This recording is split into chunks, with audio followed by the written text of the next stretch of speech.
नहीं है। ढोल गंवार शूद्र पशु नारी ये सब ताड़न के अधिकारी, ये रामचरितमानस कहती है, मनुस्मृति भी कहती है, और साथ में ये भी कहती है कि अगर ब्राह्मण को उसको कुछ भी नहीं आता, ज्ञान नहीं है, गुण नहीं है उसके अंदर कोई भी, कितने ही बुरे कर्म करता है तो भी उसको पूजो।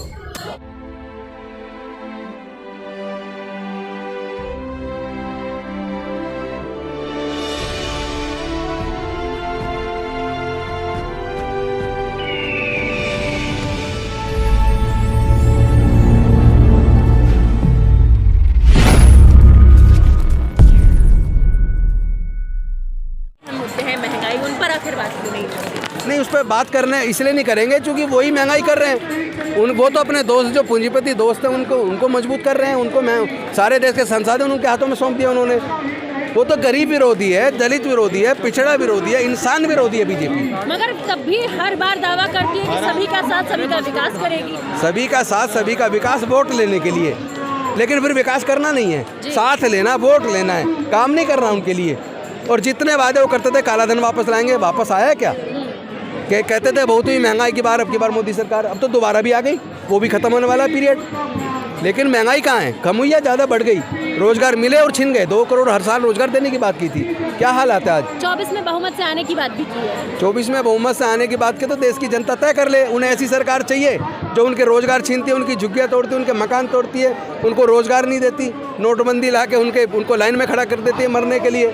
और नोटबंदी का रिजल्ट 0, ना ब्लैक मनी वापस आई, ना आतंकवाद खत्म हुआ।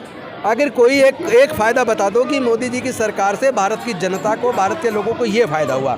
नुकसान में मैं 10 नुकसान। हाँ, ऐसा प्रधानमंत्री देश में कभी नहीं आया जिसने देश के संसाधनों को बेचा हो। ये पहला जो देश को बेच रहा है और बेच के भाग जाएगा एक दिन। तो आरोप लगाने जैसा हो गया। कहते हैं सबसे लोकप्रिय नेता है। हाँ, लोकप्रियता बढ़ रही है और आने वाले समय में लोग उन्हें याद क्या करेंगे कि वो पहले ऐसे प्रधानमंत्री थे जिन्होंने पूरे देश को बेच दिया, देश के संसाधनों को बेच दिया, काला धन और ज़्यादा बाहर बढ़ा दिया, महंगाई इतनी कर दी, लोगों के रोजगार छीन लिए। और जो वो कहते थे विश्वगुरु, कहाँ का विश्वगुरु भारत? अरे बाहर हमारे यहाँ पढ़ने को तो लोगों को इतनी महंगी शिक्षा कर दी, लोग पढ़ ही ना पाए।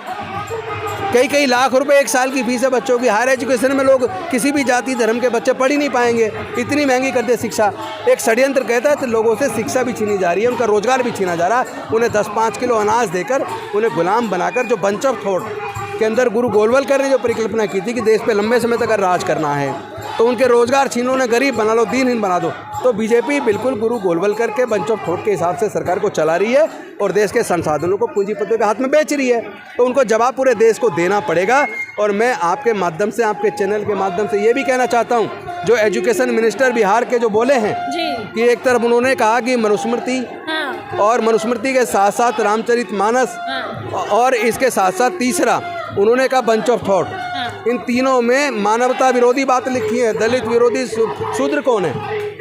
शूद्र, ब्राह्मण, क्षत्रिय, वैसे तीनों को छोड़ दें 12% लोगों को तो 88% लोग शूद्र हैं। तो उनको तो ये इंसान का दर्जा देने को तैयार नहीं है। ढोल गंवार शूद्र पशु नारी ये सब ताड़न के अधिकारी, ये रामचरितमानस कहती है, मनुस्मृति भी कहती है। और साथ में ये भी कहती है कि अगर ब्राह्मण को उसको कुछ भी नहीं आता, ज्ञान नहीं है, गुण नहीं है उसके अंदर कोई भी, कितने ही बुरे कर्म करता है तो भी उसको पूजो।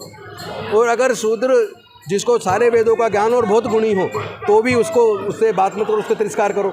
तो ऐसी व्यवस्था के खिलाफ जो मंत्री जी ने बोला मैं उनको समर्थन करता हूं। और जो गुंडे जो 10 करोड़ का मुआवजा देने की बात कर रहे हैं कि हत्या करो 10 करोड़ इनाम देंगे, ऐसे लोगों को जेल में डालने की ज़रूरत है। भारत सरकार इस पर कोई कार्रवाई नहीं कर रही है और सर्वोच्च न्यायालय खुद ही जजमेंट देती है कि जो भी धमकी देता है, जो डराता है, जो ऐसे भाषण देता है, जो लोगों को भटकाए, ऐसे लोगों के खिलाफ पुलिस मुकदमा दर्ज करे, और नहीं तो सुप्रीम कोर्ट खुद उनके खिलाफ कंटेम्प्ट ऑफ कोर्ट करेगी। लेकिन कंटेम्प्ट ऑफ कोर्ट हो नहीं रही है। ऐसे सारे नेताओं को जेल में डालने की जरूरत है जो मानवता विरोधी है, जो मनुस्मृति की तारीफ करते नजर आते हैं। हाँ, तो ऐसे लोगों को, वो इंसानियत के खिलाफ हैं ऐसे लोग। उनका सबका चरित्र उजागर हो, आप तो लोगों को तय करना पड़ेगा आप इंसानियत को मानते हो या नहीं मानते हो।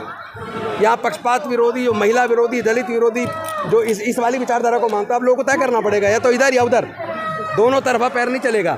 वोट लेने के लिए इधर भी उधर भी आपको तय करना पड़ेगा, आप इंसानियत को मानते हो या नहीं मानते हो। प्रज्ञा ठाकुर सीधी सी बात है, छुट्टियों में धार लगा के रखो। प्रज्ञा ठाकुर की जो जगह है वो जेल के अंदर है, लेकिन जो सरकार, जो पार्टी ऐसे लोगों को बढ़ावा दे रही है, भारत के लोग देख रहे हैं। आने वाले समय में ऐसे लोगों को जवाब दिया जाएगा। मैं बता रहा हूँ आपको, लोग जवाब देंगे।